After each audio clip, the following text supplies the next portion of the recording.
السلام علیکم ناظرین، آپ شاکر محمود اوان پوڈ کاسٹ دیکھ رہے ہیں۔ آج یہ ہمارا دوسرا پوڈ کاسٹ ہے۔ پہلا ہم نے عمران ریاض صاحب کے ساتھ کیا تھا اور ان کی زندگی کے بارے میں ہم نے جاننے کی کوشش کی، اور وہ سوالات یا ان کی زندگی کے وہ پہلو جو مسنگ تھے، جن کے بارے میں انہوں نے اس سے پہلے بات نہیں کی تھی، وہ ساری چیزیں یعنی پروفائل انٹرویو جو تھا وہ ہم نے کیا۔ آج ہمارے ساتھ صنم جاوید خان موجود ہیں۔ ہم ان سے جانیں گے ان کے بارے میں، ان کی فیملی کے بارے میں، ان کے بچوں کے بارے میں، اور خاص طور پر ان کی جو پولیٹیکل سٹرگل کا آغاز، وہ کون سا ٹرننگ پوائنٹ تھا جب انہوں نے یہ محسوس کیا کہ نہیں، اب مجھے باہر نکلنا چاہیے، مجھے آواز اٹھانی چاہیے، مجھے جو ہے وہ اپنے حق کے لیے نکلنا چاہیے، بچوں کے مستقبل کے لیے نکلنا چاہیے۔ تو یہ ساری چیزیں جو ہیں وہ ان سے آج کی اس پوڈ کاسٹ میں ہم جاننے کی کوشش کریں گے۔ یہ تھوڑا سا روایتی ہوگا، اس میں پولیٹیکل ٹچ کم ہوگا، اور میں کوشش کروں گا کہ صنم بھی پولیٹیکل تھوڑا کم رہے۔ السلام علیکم۔ وعلیکم السلام۔ حالانکہ میں پرسنل کم رہتی ہوں، پولیٹیکل زیادہ ہی کر لیں تو بہتر ہے۔ ٹھیک۔ صنم، سب سے پہلے یہ بتائیں کہ صنم جاوید خان کون ہے، کیسے ایجوکیشن شروع ہوئی، اور پھر 9 مئی تک جو ہے اس کے بعد لوگ زیادہ جانتے ہیں لیکن 9 مئی سے پہلے کم جانتے ہیں۔ تو صنم جاوید خان کون ہے؟ جتنی میرے پہ FIRs ہیں ان کے حساب سے دیکھیں تو میں ایک خلائی مخلوق ہوں جو ایک ہی ٹائم پہ ہر جگہ پہ تھی، مگر اگر آپ میرے سے پوچھیں گے تو میں انسان ہوں، ایک لڑکی ہوں۔ تو FIR کے مطابق نہیں دیکھیں گے تو انسان ہوں نارمل، ویسے ایک خلائی مخلوق ہوں۔ اور ویسے میرے پیرنٹس جو ہیں وہ لاہور سے نہیں ہیں، میری اپنی پیدائش لاہور کی ہے، مگر میرے پیرنٹس جو ہیں وہ پہاڑی ہیں۔ میرے ابو ایبٹ آباد مانسہرہ سے سواتی ہیں، اور میری امی کشمیر آولا کوٹ سے ہیں، سدوزئی۔ تو ہماری روٹس جو ہیں وہ پہاڑی ہیں۔ میں نے ماسٹرس کیا ہے ہسٹری میں، اور میرے 2 بچے ہیں، ایک بیٹی ہے ایک بیٹا ہے۔ اور بیٹی میری جو ہے 8 کلاس میں پڑھتی ہے، اور بیٹا میرا محمد جو ہے اس کے آپ نے بہت سارے انٹرویوز کیے ہیں، بہت شرارتی ہے۔ بچے میرے ماشاءاللہ دونوں ہی بڑے کانفیڈنٹ ہیں، بڑے ووکل ہیں میری طرح ہی۔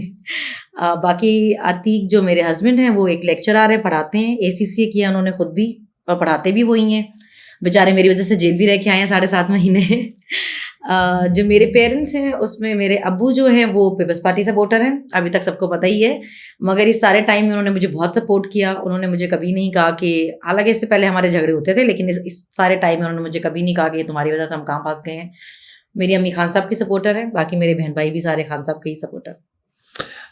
عتیق کی آپ نے بات کی، عتیق کا بڑا ساتھ رہا آپ کے ساتھ۔ ہم نے دیکھا کہ جب پیش ہوتے تھے ATC میں، اور وہ آپ کے ساتھ جو ہے وہ پیش ہوتے تھے، اور پھر ایک وقت تھا کہ آپ کی ملاقات نہیں ہوتی تھی، اس کے بعد پھر ملاقات بھی ہونا شروع ہو گئی۔ عتیق کا ساتھ جو ہے وہ آپ کے لیے کتنا اہم ہے، آپ اپنی اگر اب تک کی زندگی کو دیکھیں؟ دیکھیں، کوئی بھی آپ چیز دیکھ لیں، اگر آپ کی فیملی کی سپورٹ نہیں ہوگی تو آپ کچھ بھی نہیں کر سکیں گے۔ اور جو ہمارے حالات تھے وہ اتنے مشکل تھے کہ اگر ہماری فیملی ہمارے ساتھ نہیں کھڑی ہوتی تو ہم کچھ بھی نہیں کر پاتے۔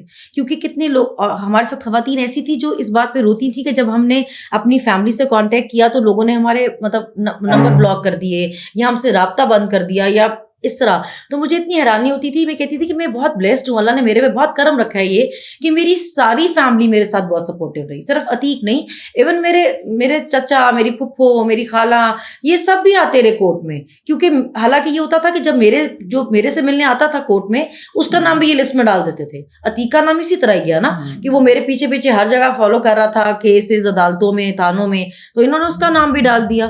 پھر میرے چچا آتے تھے ہر پیشی پہ، ان کا نام بھی ڈال دیا۔ تو میرے بردر ان لا ہے ایک اس پہ، تو ان کا نام بھی ڈال دیا۔ تو یہ تو اس طرح کرتے تھے، میرے سے ملنے جو بھی آتا تھا تو یہ نظر رکھتے تھے، اور یہ اس کا نام لسٹ میں ڈال دیتے تھے کہ یہ بھی 9 مئی میں تھا۔ اس کے باوجود میں جب میری پھپھو یا میری خالہ میں ان کو کہتی تھی کہ اس طرح، وہ کہتی تھی کیوں ہماری بیٹی پکڑی ہوئی، ہم کیوں نہ آئیں۔ تو میری تو پوری فیملی نے بہت سپورٹ کیا، مجھے کسی وقت ایسا نہیں ہوا کہ میں کہوں کہ اس نے نہیں سپورٹ کیا، اس نے نہیں کیا۔ اور میرے امی ابو نے تو کچھ ایکسٹرا آرڈنری ہی کیا نا۔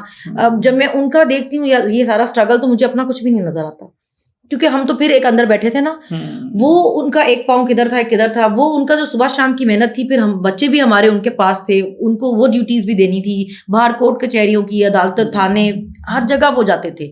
مطلب میرے ابو تو اس طرح ہوتے تھے کہ صبح ATC ہیں تو شام میں ہائی کورٹ ہے، رات میں کسی وکیل کے پاس ہیں، مطلب ان کا وہ صبح نکلتے تھے رات میں گھر آتے تھے۔ اسی طرح میری امی بھی کبھی پاور آف اٹرنی ان کے پاس ہے تو کہیں گئی نہیں ہے، کبھی کہیں ہیں، پھر بچے بھی دیکھ رہی ہیں، گھر بھی دیکھ رہی ہیں۔ تو میرے امی ابو نے بہت ٹف ٹائم دیکھا، بہت مشکل ٹائم۔ عتیق کے والے سے ہم بات کر رہے تھے، تو جی عتیق کے ساتھ آپ کی جو شادی ہے وہ کیسے ہوئی ہے؟ دیکھیے عتیق نے تو لو یہ میرج ہے، دیکھیے ارینج عتیق نے میرج تو ہے؟ یہ مصیبت خود خوشی خوشی اپنے گلے ڈھلی ہے تو اس کو تو بھگتنا پڑے گا نا، یعنی لو کیونکہ میرج ہے؟ لو میرج تو یہ عتیق کی طرف سے، وہ اچھا بیسکلی وہ فلک کے دیور ہیں، اور اچھا فلک کی اچھا شادی میرے سے پہلے ہوئی ہے، وہ میرے سے چھوٹی ہے، مگر کیونکہ اس کی شادی میرے سے پہلے ہوئی تو یہ پرپوزل اس کے تھرو ہی ہوا، تو یہ عتیق کی پسند تھی، اس کی پسند سے ہوئی شادی۔ میرے پیرنٹس کو کوئی اعتراض نہیں تھا، ہم دونوں بہنیں ایک ہی گھر میں رہتی تھیں، کیونکہ ہمارے ہسبینڈ جو ہیں بھائی ہیں اور ہم زیادہ ٹائم ایک دوسرے کے ساتھ ہی نہیں ہیں، ہم اگر شاپنگ پہ بھی جانا تھا تو ہم دونوں کٹھی چلی جاتی تھیں، کوئی ہوٹل شوٹل بھی جانا تھا، ہوٹل یہ وہ ہم سب دونوں بہنیں ساتھ ہی کرتی تھیں، کیونکہ عتیق بھی پڑھاتے تھے، صبح سے شام تک ان کی کلاسز ہوتی تھیں، اور جو میرے بہنوئی ہیں ان کے بھی ظاہر ہے کام میں اپنا، تو وہ بھی ان کے پاس وہ بھی شام میں ہی فری ہوتے تھے، رات میں، تو ہم دونوں بہنیں گھومتی تھیں زیادہ، تو عتیق نے یہ مصیبت بہت خوشی خوشی اپنے گلے خود ڈالی ہے۔ تو یہ اٹیچمنٹ آپ کی فلک کے ساتھ یہ جی بچپن سے تھی، اور پھر شادی کے بعد ہم نے کافی دیکھا ہے کہ جو بہنیں ہیں وہ اتنے پیار محبت سے نہیں رہتی جتنا ہم نے آپ کا دیکھا ہے۔ نہیں ایکچولی ہماری فیملی ہی ایسی نہیں ہے نا، میرے اچھا ابو سب سے بڑے بھائی ہیں، تو ہم نے اپنے ابو کو ہمیشہ اپنے بہن بھائیوں کو بالکل ایک طرح سمیٹ کے اور بچاتے اور اس طرح دیکھا ہے ہمیشہ نا، وہ کبھی اپنے بہن بھائیوں کے ساتھ بھائی کی طرح رہے ہی نہیں ہے، وہ ہمیشہ ایک باپ کی طرح رہے ہیں نا، تو ہم وہی چیز دیکھ کے بڑے ہوئے ہیں۔ میرا ایک ہی بھائی ہے ماشاء اللہ، اس کو زندگی دے، تو وہ مطلب میرا بھائی تو بہت اچھا ہے، میں اس کو زبردستی کہتی تھی کہ بھائی تیری مہربانی ہے کہ ATC نہ آیا کر یہ تیرا نام بھی لسٹ میں ڈال دیں گے، حالانکہ اس کا تو کوئی بیچارے کا لینا دینا ہی نہیں ہے، اس کو تو کسی بھی پولیٹیکل پارٹی میں کوئی انٹرسٹ نہیں ہے، تو وہ کہتا تھا میں کیوں نہ ہوں، تو میں اسے کہتی تھی بھائی تمہاری مہربانی ہے تم نہ ہو، اس کے باوجود وہ باز نہیں آتا تھا۔ میری چھوٹی بہن آ جاتی تھی کبھی پشاور سے، کبھی جہاں بھی ہوتی تھی وہاں سے اٹھ کے آ جاتی تھی، تو ہم بہن بھائیوں میں آپس میں ہمارا بانڈ بہت اچھا ہے، اور میرا فلک کے ساتھ اس لیے بھی زیادہ رہا ہے کیونکہ ہم ساتھ رہے ہیں نا، ہم ایک ہی گھر میں رہے ہیں، تو ہم ایک ہمارا تو وہ حساب ہے کہ عتیق مجھے اکثر چھیڑتے ہوتے تھے کہ تم صرف اپنے باتھ روم جانے کی اطلاع فلک کو نہیں دیتی ہو کہ وہ کتنا تم گئی ہو، ورنہ تم ہر چیز کی رپورٹ اس کو کرتی ہو، تو ہم کیونکہ رہتے بھی اوپر نیچے پورشن میں تھے، تو وہ ہم تو ایک ایک چیز کے لیے ایک دوسرے کو ہمیں ایک دوسرے سے بات کرتے ہیں، ہمارا بالکل بہن بھائیوں میں ایسا کوئی سین نہیں ہے کہ یہ جیلسی ہو یا لڑائی جھگڑے ہوں، میری ویسے بچپن سے میری کبھی ان سے لڑائی ہوئی نہیں بہن بھائیوں سے، پتہ نہیں ابھی مجھے کیا ہو گیا، میں بچپن میں بہت اچھی بچی تھی۔ والد صاحب آپ کے جو ہیں ان کا بیک گراؤنڈ پاکستان پیپلز پارٹی سے ہے، اور جی کچھ وہ ذکر بھی کرتے ہیں کہ آپ کے جو چچا تھے وہ پولیٹیکل وکٹمائزیشن کا شکار ہوئے، اور پھر وہ کیا کہانی ہے؟ بیسکلی میرے جو چچا تھے وہ بی کے پرسنل گارڈ تھے، جو ان کی گاڑی پہ ان کے ساتھ ہوتے تھے، تو اس کی وجہ سے پھر یہ نواز شریف نے بہت ہمیں ٹارگٹ کیا، اس کی وجہ سے ان کو جس طرح ابھی ہم پہ جھوٹے کیسز بنائے ہوئے ہیں یہ انسانوں نے مل کے، اس طرح ان پہ میرے جو چچا تھے ان پہ کیسز بہت بنائے، انہوں نے مرڈر کیسز بنا دیے، تو انہوں نے میرے پاپا نے تب بھی بہت ٹف ٹائم دیکھا، تو یہ چیزیں بیچاروں نے ان کو نہیں پتا تھا کہ ان کو ہماری وجہ سے بھی دیکھنی پڑیں گی، وہ اسی لیے ان کو یہ پیپلز پارٹی اور نون لیگ کا ان کو تھوڑا اعتراض تھا، کیونکہ ہم نے سفر کیا ہوا ہے نا، میرے ابو نے یہ پیپلز پارٹی اور یہ نون لیگ کا جو جھگڑا ہے اس کو سفر کیا ہوا ہے، تو ان کو ویسے بیچاروں کو تھوڑی عادت اس وجہ سے بھی تھی کیونکہ میرے چاچا پہلے یہ بھگت چکے ہیں ساری چیزیں، مگر ان کو یہ نہیں پتا تھا کہ آج بیٹیوں کی وجہ سے بھی ان کو یہ سب دیکھنا پڑے گا، کیونکہ مجھے ایسا لگتا تھا کہ خواتین کو اس طرح شاید ٹارگٹ نہ کیا جائے، مطلب میل کو تو ہوتا ہی رہے، کرتے ہی رہے ہیں، اور سیاست دانوں کو کرتے ہیں، بیسکلی میں کوئی پولیٹیشین تو نہیں نا تھی کہ آپ سیاست دانوں کو کرتے ہیں، ورکر کو کرتے ہیں، ہم تو ایک ووٹر سپورٹر تھے نا، جو ایز ووٹر سپورٹر ہی جاتے تھے کہ ہمارا فرض بنتا ہے کہ اگر ہمیں کوئی پسند ہے تو ہم اپنی سپورٹ شو کریں، اگر ہم کسی کو اپنی مرضی سے ووٹ دینا چاہتے ہیں تو دیں، تو پاپا مجھے اکثر کہتے ہوتے تھے کہ ابھی جو حالات ہیں نا، تم نے تاریخ پڑھی ضرور ہے لیکن تم نے تاریخ سے سبق نہیں سیکھا، کیونکہ میں نے ہسٹری میں ماسٹرز کیا ہوا ہے، تو مجھے وہ یہی کہتے تھے کہ ابھی جو حالات جا رہے ہیں اس میں کسی کو کوئی شرم نہیں بچی ہوئی ہے، تو تم لوگ احتیاط کیا کرو، تو جب ہم جب میں اریسٹ ہوئی تو مجھے یہ کہتے تھے، میں تمہیں کہتا تھا نا احتیاط کیا کرو، تمہیں کہتا تھا احتیاط کیا کرو، تم سنتی نہیں ہو، میں تمہیں کہتا تھا دھیان سے دیکھ کے بولا کرو، تم سنتی نہیں ہو، تو پیپلز پارٹی جو ہے انہوں نے یہ سب سختیاں جھیلی ہوئی ہیں، تو اس چیز پہ وہ ہمیشہ کریڈٹ لیتے ہیں اس چیز کا کہ پیپلز پارٹی نے کبھی اس طرح عورتوں کو ٹارگٹ نہیں کیا، بی کے ساتھ ہوا یا ان کی والدہ کے ساتھ ہوا، مگر انہوں نے کبھی اس طرح نہیں کیا وہ خواتین کے ساتھ، جس طرح نون لیگ نے ہمیشہ سے کیا ہے، جس طرح اب ہوا ہے خواتین کے ساتھ، تو اس لیے وہ سپورٹ کرتے ہیں، ان کی اپنی چوائس ہے، وہ ان کی پارٹی ہے، وہ اس میں کیا کر سکتے ہیں۔ تو آپ کے والد کے ساتھ آپ نے بتایا کہ وہ تو پاکستان پیپلز پارٹی، اور آج بھی جب میں گیا تھا تو آپ ان گھر پر جو ہے وہ پاکستان پیپلز پارٹی کا جو جھنڈا ہے وہ لگا ہوا ہے، تو گھر میں کس طرح کی آپ کی گفتگو ہوتی تھی؟ جب ہم آپ کی والدہ سے بھی بات کرتے ہیں تو وہ ہمیں نظر آتا ہے کہ وہ عمران خان کی طرف جو ہے وہ بالکل نہ صرف جھکاؤ رکھتی ہیں بلکہ مکمل طور پر سپورٹ کرتی ہیں. تو یہ جو ڈفرینس تھا اس کو کیسے آپ کرتی تھیں کہ دیکھیے ایکچولی کہ میں تو بہت دفعہ بتا چکی ہوں کہ میرے ابو کا بھٹو آج تک زندہ ہے, تو وہ تو جھنڈا انہوں نے لگانا ہی ہے گھر پہ, ان کا بھٹو زندہ ہے. باقی میری پوری فیملی, میرے چچا نے پی آئی اے میں ہوتے ہیں, کیونکہ تو انہوں نے بھی جو پی آئی اے کی یونین کا الیکشن لڑا وہ پی ٹی آئی کی طرف سے لڑا اور جیتے بھی. تو میری امی ہو گئی یا خالہ ہو گئی, پھپھو ہو گئی, وہ لوگ ہیں جو خان صاحب کے فین ان کی جوانی کے زمانے سے, ان کے کرکٹ کے زمانے سے ہیں. مطلب میری پھوپھی نے اپنی الماری میں خان صاحب کی پکچرز لگائی ہوتی تھی, میری خالہ نے لگائی ہوتی تھیں. تو یہ لوگ تو اس زمانے کے خان صاحب کے فین ہیں نا, پولیٹیکلی ویسے پہلے بھی. تو اس وجہ سے, اور گھر پہ ہمارا ماحول ایسا ہوتا ہے کہ ابو ہمیشہ اکیلے پڑھتے ہیں کیونکہ ہم سب خان صاحب ووٹر ہیں, اور ابو پھر اس چیز میں وہ اس کو کرنے کے لیے, اوور کم کرنے کے لیے وہ کہتے ہیں کہ نہیں نہیں. تو پھر ہمارے جھگڑے ہمیشہ ہوتے رہے ہیں, اس سے پہلے بہت ہوتے رہے, بلکہ صرف میرے ہی ہوتے رہے, باقی تو سب ہنس کے تو ادھر نکل جاتے ہیں کہ ٹھیک ہے. پر مجھے ہمیشہ ہو جاتا تھا کہ بھئی کیا ہے, اگر آپ کو اپنا لیڈر اچھا لگتا ہے تو بھی ہمیں بھی تو پھر اپنا لیڈر اچھا لگتا ہے. تو اب ابو مجھے کہہ رہے ہوتے ہیں جب کہ یہ کس پہ چلی گئی ہے, تو امی کہہ رہی تھی تم پہ ہی گئی ہے. جیسے تم اپنی پارٹی کے لیے آج تک اتنے تم سنسیئر ہو, تم اتنے لوئل ہو, تو وہ بھی پھر اپنے لیڈر کے لیے اس طرح ہی ہے جس طرح تم اپنے لیڈر کے لیے ہو نا. یہ جو آپ کو شعور ملا, آپ جب بھی آپ سے کویشچن کریں تو آپ بڑا ترکی بدرکی اس کو آنسر کرتی ہیں. یہ شعور ملا کہاں سے؟ کہ والد سے ملا, پولیٹیکل گروتھ گھر سے ہوئی, اور چیزوں کو اب ایک ٹریننگ تو نہیں ہوئی آپ کی, آپ تو جس طرح سامنے آئی, اور پہلے دن جو آپ کا انٹرویو دیکھا اس میں بھی لگ ایسے رہا تھا کہ جیسے بڑی میچورڈ کوئی خاتون ہیں جو پولیٹیکل شاید لیڈر ہیں. تو یہ آپ کو کہاں سے ملی؟ اچھا, میں نے پہلا جو میرا انٹرویو وائرل ہوا تھا وہ میں نے عمران بھائی کے لیے دیا تھا. جب عمران بھائی کو سب سے پہلی دفعہ ابڈکٹ کیا تھا تو تب ہم لبرٹی گئے تھے, تو وہاں میں نے پہلی دفعہ انٹرویو دیا تھا, کیونکہ میں اتنی اریٹیٹ تھی اس وقت کہ آپ, یہ ایسا ملک ہے ابھی جو ایک آزاد ملک ہے, مگر یہاں پہ آپ اپنی مرضی سے بات نہیں کر سکتے. کسی جرنلسٹ کو آپ اس کو بے شک یوٹیوبر کہہ لیں, مگر چاہے وہ یوٹیوبر نہ بھی ہو, ایک عام شہری بھی ہو, آپ اس کو صرف اس لیے کیسے اٹھا سکتے ہیں کہ بھئی یہ دیکھیں جی یہ باتیں کیسی کر رہا ہے. ہر بندے کی اپنی ایک ذاتی رائے ہے, وہ اپنی ایک بات کر سکتا ہے, آئین میں حق ہے ہمارے پاس فریڈم آف اسپیچ کا. تو آپ کسی کو 4 بچوں کے باپ کو اٹھا کے غائب کر دیں, اور بچے اور اس کی بیوی اور اس کو ڈھونڈتے پھریں کہ گیا کہاں ہمارے گھر والا. تو تب میں نے پہلی دفعہ یہ بولا تھا کہ جو آپ کی حرکتیں ہیں آپ کو اس پہ شرمندگی نہیں ہے, آپ وہ نہیں دیکھتے, آپ کر جائیں اور اس پہ شرمندہ نہ ہو, اور ہم بولیں اور ہم اغوا ہو جائیں, جبری لاپتہ ہو جائیں اور ہم پہ مقدمے ہو جائیں. تو یہ کیسا انصاف ہے, یہ کیسا ملک ہے کہ جہاں آپ اپنی مرضی کی بات نہ کر سکیں. تو وہ ایک غصہ تھا, میں غصے میں بولی بات. تو وہ پھر جب آپ غصے میں, جب آپ اپنے دل کی بات کر رہے ہوتے ہیں تو پھر وہ ایسی کوئی سوچ سمجھ کے تھوڑی کر رہے ہوتے ہیں, وہ پھر جو دل میں ہوتا ہے بس وہ بولتے جاتے ہیں. مجھے جب لوگ ملتے ہیں تو وہ مجھے ہمیشہ یہ کہتے ہیں کہ آپ کی باتوں سے ہم کنیکٹ اس لیے کرتے ہیں, یا آپ سے ہم کنیکٹ اس لیے کرتے ہیں کیونکہ ہمیں لگتا ہے کہ یہ وہ بات ہے جو ہم کرنا چاہ رہے تھے, یہ وہ بات ہے جو ہمارے دل میں تھی, ہم سوچ رہے تھے. آپ وہ کہتی ہیں. مجھے سب لوگ کہتے ہیں کہ جی آپ کے لفظ یہ مناسب نہیں ہے, یا آپ بڑا سخت بولتی ہیں. تو ہر بندہ ایک جیسا نہیں ہو سکتا. آپ, اللہ نے ہر کسی کو مختلف اسی لیے بنایا کیونکہ ہر بندہ ایک جیسا ہے ہی نہیں. آپ کسی سے امید نہیں رکھ سکتے کیونکہ یہ ایسے بولتی ہے تو اس کو بھی ایسے ہی بول لینا چاہیے, اس کا گیٹ اپ ایسا ہے تو اس کو بھی ایسے گیٹ اپ کر لینا چاہیے. ہر بندہ دوسرے سے مختلف ہے, جیسا ہے آپ کو اس کو ویسا ایکسیپٹ کرنا چاہیے. ہر بندے کی قابلیت بھی الگ ہے نا.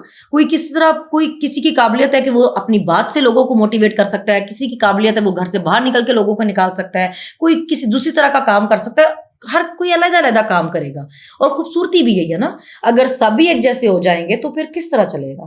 تو مجھے سب جب ملتے ہیں تو مجھ سے یہ ایکسپیکٹ نہیں کرتے کہ میں کوئی منافقت کروں, یا میں لہجہ اپنا دھیما کر لوں, یا میں باقی پولیٹیشین بننے کی نقل کروں. وہ مجھے ہمیشہ یہ کہتے ہیں کہ آپ کی بات ہمیں اچھی یہ بات لگتی ہے کہ آپ اسٹریٹ بات کرتی ہیں, آپ وہ بات کرتی ہیں جو ہم سننا چاہتے ہیں. ابھی لوگوں کو یہ ایسی منافقت کی سیاست نہیں چاہیے. لوگوں کو چاہیے کہ بھائی اب صحیح سیدھی بات کریں, جو حق بات ہے وہ کریں, چاہے پھر اس کے لیے آپ کو آپ کا لہجہ آپ کا جیسا بھی ہو. بچیاں جو ہیں وہ والد کے بڑا قریب ہوتی ہیں, اور آپ بھی ظاہر سی بات ہے اپنے والد کے بہت قریب رہی ہیں, اور والدین جو ہے وہ تعلیم پر خرچ کرتے ہیں بچوں پر. آپ کے والد نے آپ کی جدوجہد اور آپ کی پولیٹیکل جو اب سیاست ہے اس کے اوپر بہت خرچ کیا. ہم نے ان کو دیکھا بھاگتے ہوئے بھی, اور پیسہ بھی بھاتے دیکھا ہے, ہر چیز دیکھی ہے. ہم اس سسٹم کو سمجھتے ہیں. تو والد کی کنٹریبیوشن اگر نہ ہوتی تو آج صنم کہاں ہوتی؟ تو میں جیل میں ہی ہوتی. ایکچولی ہوا یہ کہ کیونکہ عتیق بھی اریسٹ ہی ہو گئے. ویسے بھی میرے ابو کے لیے, میں اس سے بھی پیچھے جا رہا ہوں کہ اگر والد آپ کو, یعنی ہمارے ہاں یہ ہے کہ ٹھیک ہے بچی کو پڑھا لیا اور اس کے بعد اس طرح کی ایکٹیویٹیز میں آپ نے بھی بات کی کہ ڈس اون کر دیتے ہیں، فیملی ڈس اون کر دیتی ہے اس طرح کی. یعنی ہمارے ہاں تو ہوتا ہے اس طرح ہے کہ اگر کوئی لڑکا جو ہے وہ کسی کیس میں جیل میں چلا جائے تو والدین آگ کر دیتے ہیں. تو آپ تو ایک لڑکی تھی. نہیں دیکھیے میرے ابو جو ہے نا وہ بہت ڈفرینٹ ہے. ہمارے گھر کا ماحول ہی میں نے آپ کو بتایا شروع سے بہت ڈفرینٹ تھا. میری پھوپھی بھی کیونکہ اکلوتی تھی تو میرے دادا نے ان کو بڑے لاڈ سے رکھا ہمیشہ. تو پھر جب ہم بھی، حالانکہ ہم 3 بہنیں اور ہمارا بھائی اکلوتا ہے، لیکن اس کے باوجود بابا نے ہمیں ہمیشہ بہت لاڈ سے رکھا. ہمیں کبھی ایسا، اگر میری امی کبھی کہتی بھی تھی نا کہ بھی ٹرپ جا رہا ہے لڑکیاں رہنے دو کہاں جائیں گے، تو میرے ابو کہتے کہ کیا بات کر رہی ہو، یہ کون سا زمانہ ہے کہ بچوں کو ٹرپ پہ نہیں بھیجنا، اسکول پہ تو بھیجو جہاں جا رہے ہیں. باہر نکلیں گے دنیا دیکھیں گے تو کانفیڈنس آئے گا نا. ان کو گھروں پہ باندھ کے رکھو گے، اپنے دوپٹے سے باندھ کے رکھو گی ہمیشہ، تو یہ باہر نکلیں گی، دیکھیں گی، لڑنا سیکھیں گے تو دنیا سے مقابلہ کرنا سیکھیں گے تو دنیا میں نکلیں گی بھائی نا. تو ابھی وہ دور تو نہیں ہے کہ اب اپنے بچوں کو اپنے پروں کے نیچے چھپا کے رکھیں. میرے ابو کا کبھی بھی مینٹلٹی یہ نہیں تھی کہ وہ کہیں گے بیٹی ہو تو تم گھر میں بیٹھی رہو، بند ہو جاؤ، پڑھو لکھو نا، یہ نہ کرو وہ نہ کرو. اور مجھے یاد ہے کہ میں جب اپنے ماسٹرز کے بھی پیپر دے رہی تھی، جب میں پیپر دے کے آتی ہوتی تو میرے دادا میرا انتظار کر رہے ہوتے تھے کہ یہ آ گئی ہے اور اتنی گرمی تھی اور پیپر دے کے آئی ہے، تو میں بتاؤ تمہیں کیا ٹھنڈا، تمہیں کیا لے کے آؤں تمہارے لیے ٹھنڈا پینے کے لیے. تو میرے گھر میں ایسا ماحول تھا کہ میرے دادا دادی، میری ساری فیملی جو بھی ہے وہ لڑکیوں کو یہ باتیں کرنے والے تھے ہی نہیں کہ لڑکی ہیں تو یہ نہیں کرنا، لڑکی ہیں تو وہ نہیں کرنا. تو میرے ابا ڈس آن کر سکتے ہی نہیں تھے. وہ ہر چیز جب وہ بولتے ہیں کہ اس کے پاس اتنے پیسے، تو میرے پاس تو نہیں ہے، وہ میرے ابا کے پاس ہی ہیں، جس میں سے وہ شیئر بتاتے رہتے ہیں کہ میرے اس بچے کا یہ ہے، اس بچے کا یہ ہے، اس بچے کا یہ ہے. تو میرے ابو تو کبھی یہ وہ کرتے ہی نہیں. وہ کہتے ہیں کہ جو کچھ ہے میرے بچوں کا، میں نے چاہے مجھے سب کچھ لگانا پڑے. میں آپ کو یہ بتا رہی ہوں کہ جب بار بار اریسٹ ہوتا تھا تو ڈس اپوائنٹمنٹ تو ہوتی تھی. تو جب میں ابھی یہ ریلیز بھی ہوئی تو میں، جب ہم باہر ہی تھے تو میں اپنے بھائی کو ایک دن کہہ رہی تھی، میں نے کہا ویسے مجھے اب اتنا عجیب لگ رہا ہے کہ میں باہر آ گئی ہوں، مجھے لگتا تھا یہ کبھی سلسلہ ختم ہی نہیں ہوگا، یہ اسی طرح چلتا رہے گا، اریسٹ اور میں کبھی باہر آ ہی نہیں سکوں گی. تو میرے بھائی نے کہا ایسی کہ تیسی، ایسے نہیں آ سکو گی باہر. تو مطلب میری پوری فیملی ایسی تھی کہ میری فیملی، باقیوں کی اگر فیملی سے یہ میسیجز آتے تھے نا کہ آپ چپ ہو جائیں، آپ تھوڑی دیر خاموش ہو جائیں تو حالات ٹھیک ہو جائیں گے، وہ جانے دیں گے. میرے تو گھر والوں کا ہی منہ سارا ٹائم بند نہیں ہوا. میرے تو گھر والے ہی انٹرویوز پہ انٹرویوز دیتے رہے، میرے بچے دیتے رہے. مجھے پتا چلتا تھا آج تمہارے ابو نے یہ بول دیا، میں کہتی تھی صحیح ہو گیا. آج تمہاری امی نے یہ انٹرویو دے دیا، جی ٹھیک ہو گیا. کیسے پتا چلتا تھا؟ مطلب آپ باہر آتے جاتے تھے پیش ہوتے نا، ہمارے پہ تو کیس ہی بہت تھے، تو ہر دوسرے دن کسی نہ کسی کیس کی پیشی ہو جاتی تھی. تو میں کہتی تھی جی صحیح ماشاء اللہ. تو میرے تو گھر والے انوکھے تھے، تو وہ خود ہی نہیں رکے، انہوں نے نہ مجھے کبھی فورس کیا اس چیز کے لیے. ڈس آن کرنا تو بہت دور کی بات تھی. میرے ابو کا تو بس نہیں چلتا تھا کہ وہ پیسے اس لیے لگاتے رہتے تھے کہ بھائی اس کو کوئی کچھ کہے نا، اس کو کوئی کچھ کہے نا.